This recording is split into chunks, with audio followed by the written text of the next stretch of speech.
কাজটা যতটা সহজ ততটা ভয়ঙ্কর। চাইলে সবকিছু পাওয়া যায় না, চাইলে সবকিছু করাও যায় না। ইসলামপুর থেকে সাইদপুর যাওয়ার পথে মেন রোডের উত্তর পাশে বন্ধ থাকা খাল কেটে দেওয়া হচ্ছে, যাতে করে মেন রোডের উত্তর পাশের মানুষজন জলবদ্ধতা থেকে রক্ষা পায়। সংশ্লিষ্ট কর্তৃপক্ষকে অসংখ্য ধন্যবাদ জানায়। সকলের ঐকান্তিক প্রচেষ্টার ফলে ইসলামপুর থেকে সাইদপুর যাওয়ার পথে এই রোডের উত্তর পাশে বন্ধ থাকা খালের বাঁধ কেটে দেওয়া হচ্ছে। এলাকাবাসী সহ স্বেচ্ছাসেবী ভাইয়েরা কর্মরত আছেন, আপনারা দেখতে পাচ্ছেন।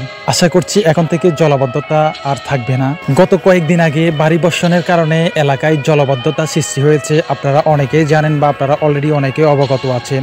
আশা করছি ইনশাআল্লাহ এখন থেকে আর জলবদ্ধতা থাকবে না। পানি নিষ্কাশনের প্রবেশপথ পুরোপুরি ক্লিয়ার করে দেওয়া হচ্ছে। সবাই ভালো থাকবেন। পরবর্তী ভিডিও পেতে সাথে থাকুন। All the best. আল্লাহ হাফেজ। আসসালামু আলাইকুম।